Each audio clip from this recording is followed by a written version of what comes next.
Hello, whisperers. Welcome to the channel. If you enjoy tonight's tale, don't forget to like, subscribe, and share. It helps more than you know. Now, dim the lights, and let's begin tonight's story. If you're reading this, it means you've already fucked up. Not bad enough to be dead yet, but bad enough that you're out there, moving, breathing the same air as things that should not be walking. You've probably read the first two lists by now, or heard them, or maybe you didn't, and you're wondering why I'm about to waste your time with tips when there's a corpse chewing on the neighbor's leg. Let me make it clear. Part 1 was for beginners, the fresh meat. Part 2 was for people who survived the first few weeks and started thinking they were untouchable. This is for the ones still alive months later, when the real weird shit starts happening. Nobody tells you the odd stuff. Nobody warns you about the moment you're on watch. Eyes on the tree line, and you feel something cold trickle down the back of your neck like spit. And when you turn around, there's nothing there. Or when you realize the noise you thought was distant thunder is actually something slamming into a door again and again from the inside. By now, the dead aren't the only problem. You've got hunger, exhaustion, other survivors who'll cut your throat for a can of beans, and most importantly, your own brain starting to rot from stress and paranoia. You'll see things you can't explain, hear voices calling you from dark rooms. Sometimes you'll check because you're stupid and human, and that's when you get pulled in. I've watched enough people die in dumb, preventable ways to know that common sense doesn't mean shit anymore. You can have a gun, ammo, food, water, and still be eaten in your sleep because you forgot one weird little rule that nobody thought to tell you. These rules aren't on survival pamphlets. They're not written in blood on the walls. They're learned the hard way, one mangled body at a time. So listen close. This isn't about bravery. This isn't about heroics. This is about not ending up as a chew toy for something with cloudy eyes and a jaw that doesn't quite close right. This is part 3, the advanced course. And if you screw these up, you don't get a part 4. Tip 1. Don't wear anything that jingles. It sounds dumb, right? Like something your grandma tells you before a hunting trip. But the dead have one advantage over you. They don't get bored. You drop a single sound into the silence, and they'll hunt that noise like it's the last meal on earth. I learned this from Carl. Poor bastard thought the end of the world was a good time to add some flair to his gear. He had this set of novelty beer can keychains clipped to his belt. Bright colors, tiny aluminum cans that clinked every time he took a step. He said it was for morale. We were moving through an old strip mall that day, clearing shops for supplies. It was dead quiet, just the sound of our boots on tile and the occasional glass crunch. Then clink, clink, clink. I froze. He kept walking. The first groan came from somewhere deep in the building, low, like someone dragging their voice up from the bottom of a well. Then another, and another.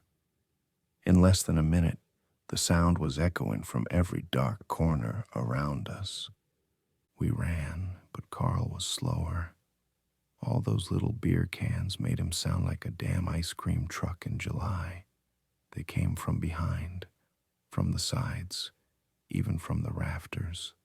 Yeah, turns out an old maintenance worker had turned up there and just stayed. I don't know how many got to him, but I remember the noise. Not his screaming. That cut off pretty quick. I mean the sound of those cans, still jingling faintly as they dragged him away. So, take it from me, ditch the wind chimes, the charm bracelets, the loose ammo in your pocket. Silence is your friend now, and if you can't be quiet, you'll be company for the dead. Tip 2. Never hide in a refrigerated truck. I get it. Big steel box, thick doors, no windows. Looks like the perfect place to ride out a horde. But here's the thing. Refrigerated trucks don't just keep meat cold. They keep it dead. And last I checked, you're still alive, which means you're going to freeze your ass off long before the zombies lose interest. Tanya found that out the hard way. We were scavenging the loading docks behind a wholesale grocer, trying to stay ahead of a swarm moving through the neighborhood. Tanya spotted a reefer trailer parked alone in the corner, still hooked to a running generator. She popped the latch, peeked inside, and grinned like she'd found a 5-star hotel. We argued. She said the cold would keep the smell down, that the thick walls would block any noise. I told her she was out of her damn mind. She told me to screw off and climbed in anyway. I stayed outside, keeping watch. At first it was quiet, no groaning, no footsteps. After about 5 minutes, I started to worry. Then the cold mist from the open door started to roll over my boots, and I realized how wrong this was. I banged on the door, told her to come out. She didn't answer. I yanked it open. She was still in there, sitting on a crate of frozen beef, arms wrapped around herself, lips already turning blue. The worst part? She wasn't alone. Lying on the floor behind her, half buried under a tarp, was what looked like a side of pork. Only it wasn't pork. It had a face. Whatever it had been before freezing didn't matter. It wasn't frozen anymore. The cold slows them, but it doesn't kill them. That thing sat up slow, frost breaking off in sheets, and I swear its teeth steamed in the air as it lunged. I slammed the door before it reached her. I don't know if she died from the cold or from what was in there, but I'm sure she didn't die warm. So, yeah, next time you see a refrigerated truck, think about what might be thawing inside before you decide to play popsicle. Tip 3. Avoid standing water. You know what's worse than zombies? Zombies you can't see. Standing water is a death sentence. You can't tell how deep it is, what's underneath, or what's floating just under the surface. The smell masks theirs. The ripples hide movement. And if you think the dead can't swim, you're half right. They don't swim. They wait. Marcus learned that on the bypass underpass near 5th Street. Heavy rain had flooded it waist high. We were on the overpass above, waving him back, telling him to go around. He waved us off like we were being dramatic, waded right in, water splashing up to his ribs. For a minute, nothing happened. Then I noticed the water around his legs shift, not like a current, more like something brushing against him. He froze. I yelled for him to get the hell out. That's when a bloated shape rolled up from under the surface. Face first, skin the color of old wax, eyes like wet marbles.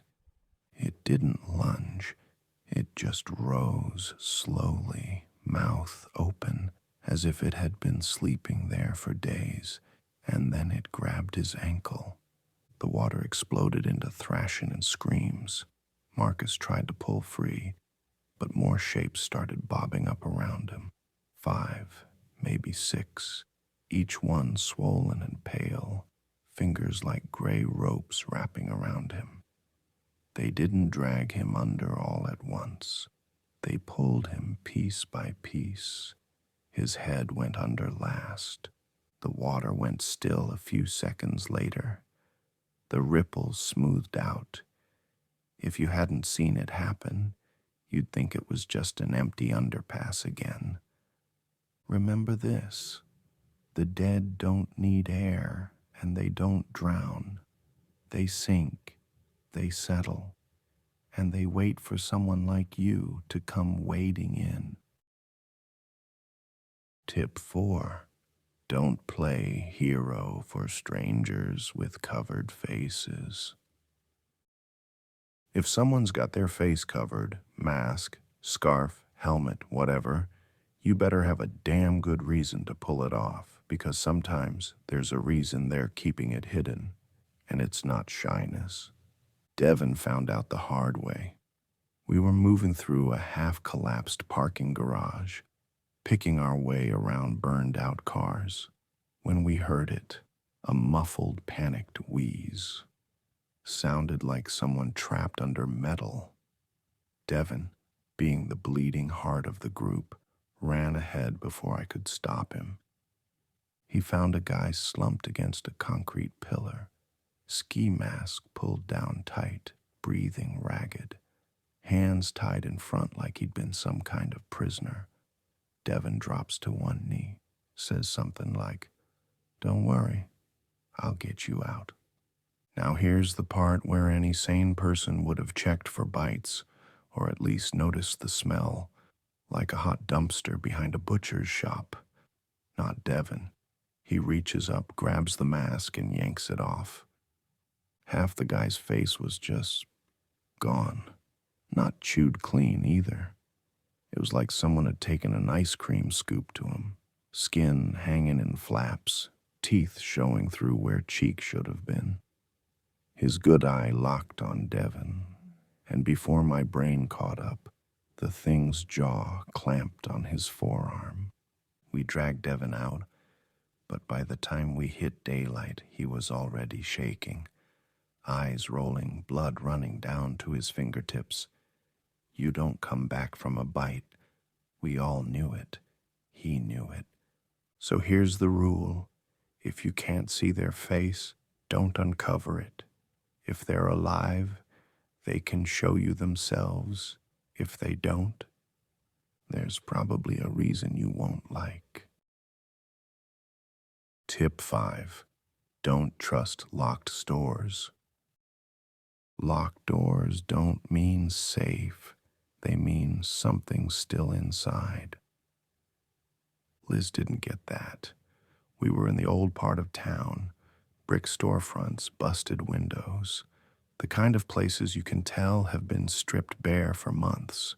But then she spots it, a little corner grocery with the door chained shut and glass still intact, not a single scuff on the lock.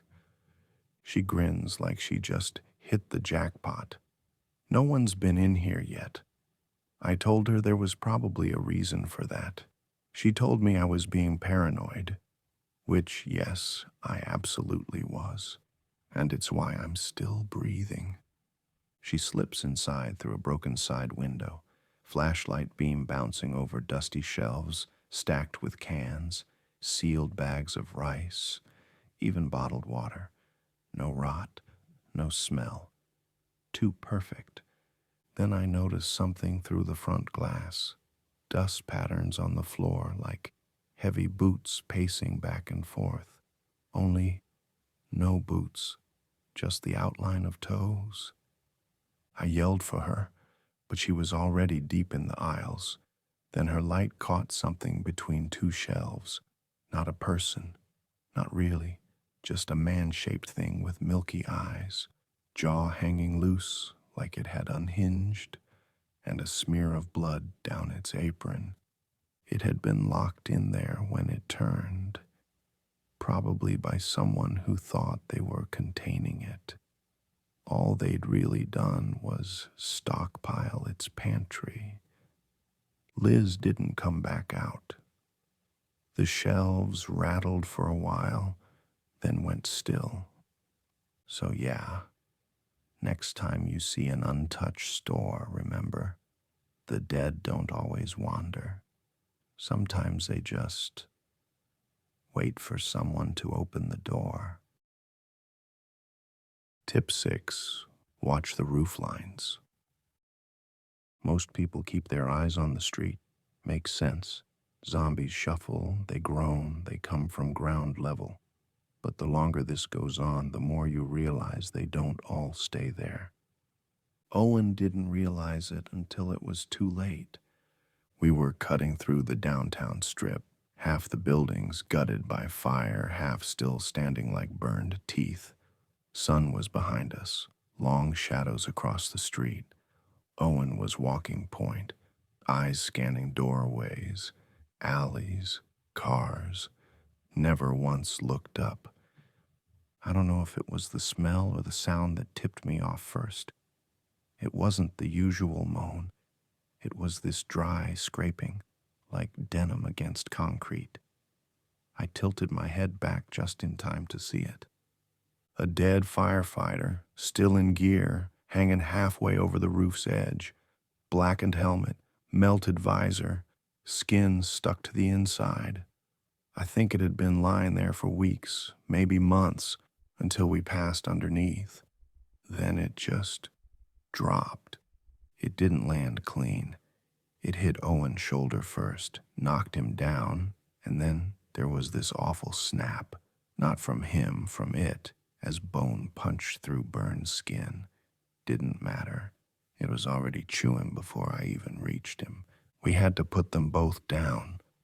So when you move through a city, keep your head on a swivel.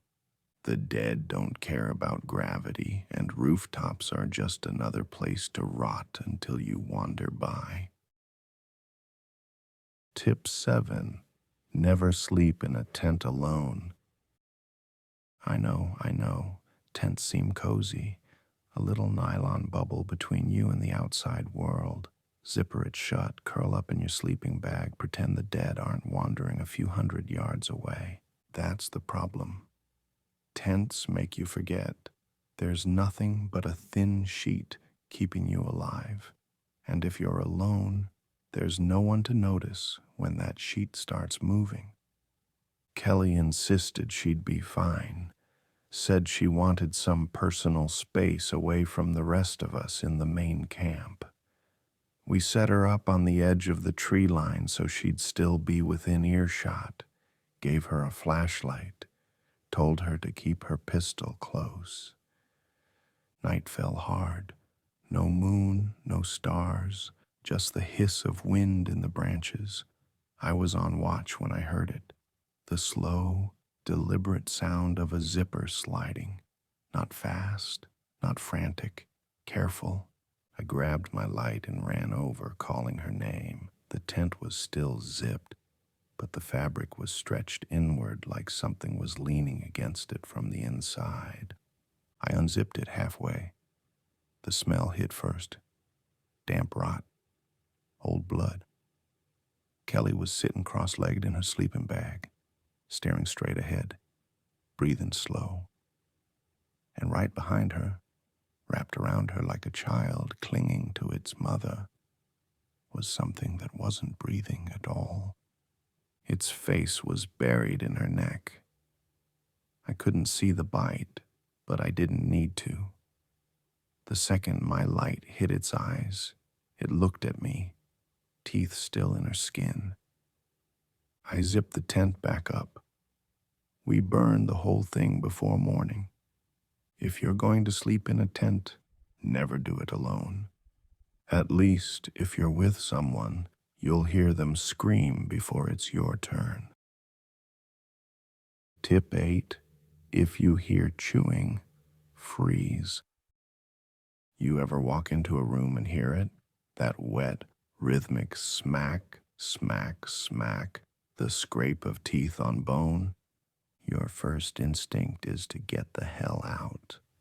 Your second is to sprint. Both will get you killed. Rob didn't listen.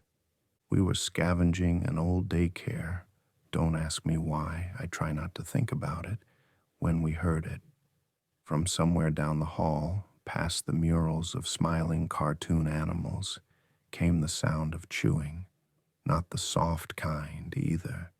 This was hard, fast, frantic, like whatever it was hadn't eaten in months.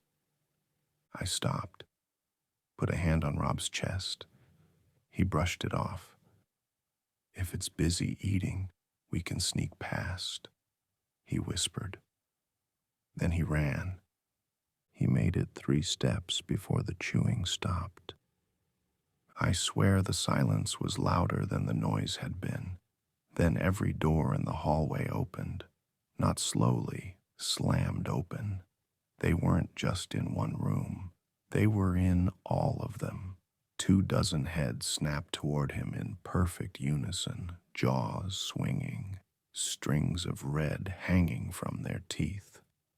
Rob didn't even make it back to me. They hit him from every angle, shoulders, legs, back, pulling him down so fast his scream cut off mid-breath. The sound of chewing came back even louder, and I had to press my hands over my ears just to keep moving. Here's the rule.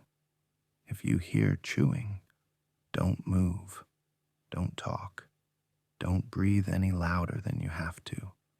Wait until it stops, and if it doesn't stop, leave the way you came. Tip 9. Avoid safety signs with fresh paint. You see a sign that says safe camp or survivors this way, and your gut tells you to follow it. That's the point. Somebody wants you to. Jorge figured it was his lucky day. We were passing through a deserted industrial park, rusted shipping containers, chain link fences half collapsed, when we spotted it. A bright yellow arrow on the side of a warehouse. Fresh paint dripping down the bricks. Big block letters. Safe camp, 200 yards. It looked official. Hell, it even had the little Red Cross logo on it. Jorge didn't even ask. He just started walking. I followed, but the closer we got, the more wrong it felt. No noise, no fires, no smell of food or smoke, just quiet. Then I noticed the second arrow, same fresh paint, pointing through an open gate into a yard full of shipping crates. We stepped through, and the gate slammed behind us. Not by accident. Someone yanked it shut and locked it from the outside. That's when the rattling started. The crates weren't full of supplies. They were full of chained zombies, dozens of them, stacked in makeshift pens like livestock. Somebody had been feeding them. Jorge backed into me, and I saw the realization hit his face. He wasn't a survivor to whoever painted those signs. He was a delivery. I climbed the fence while he tried the gate. The moment the first chain snapped, I stopped looking back. Fresh paint means someone's out there, but you're not going to like who. Tip 10. Don't take the shortcut through cemeteries. Yeah, I know. Zombies don't dig themselves out of graves, at least not the ones that were already buried before this started. But cemeteries are quiet, open, and flat. That's the problem. The dead like quiet. Maya thought it'd be poetic. We were trying to cut a few miles off our route, and she spotted the old Greenwood Cemetery on the map. She laughed, said, "When in Rome, right?" It was dusk by the time we got there, sky bleeding purple, air cold enough to see our breath. Rows of headstones stretched out like crooked teeth, statues of angels leaning forward like they were eavesdropping. At first it felt safe. No buildings, no alleys, no shadows for things to hide in. Then I noticed the ground. Certain patches of dirt looked disturbed, loose, like something had been dug up from underneath. Maya was a few yards ahead when she stopped dead. I followed her eyes to a cracked marble coffin, half sunk into the earth. The lid had shifted just enough to leave a black gap. Something pale slid through it. It moved wrong, not climbing out, but pouring, like the body inside had forgotten how joints work. Arms bent backward, head lolling on a hinge of tendon, mouth hanging open in a way that didn't match its bones. Maya bolted. That's when the rest of the disturbed patches started to move. We made it to the gate, but I swear I heard them following, slow, patient, dragging themselves along the gravel path. And I swear some of those graves had names I recognized. Shortcuts are for people in a hurry to die. Take the long way. If you've made it this far, congratulations. You've either got instincts or dumb luck, and I'm not betting on the first one. The thing about surviving this long is you start thinking you've seen it all. You haven't. The dead have patience, and the living have creativity. Between the two, there's always going to be a new way to die you haven't thought of yet. I've buried people who were smarter than me, faster, stronger, better shots. They still went down because they forgot one of the stupid little rules that seem ridiculous until you're bleeding out in a parking lot. It's not the big hero moments that kill you, it's the casual mistakes. Maybe you're reading this in some safe house with a handful of supplies and a locked door. Maybe you think you'll just stay put, wait it out. I've got news for you. There's no out to wait for. The world's not bouncing back. No rescue choppers, no miracle cure. Just you, whatever's in your pack, and the next bad decision you make. But hey, if you actually follow these tips, maybe you'll keep your skin another day. And if you don't, well, maybe someone will find your journal, your radio, your blood-stained shopping list, and learn from your mistakes. Part 4, maybe, if I'm still breathing by then. Or maybe someone else will write it. Just hope it's not in their own blood. Until then, stay quiet, stay smart, and for the love of whatever's left, keep your eyes up.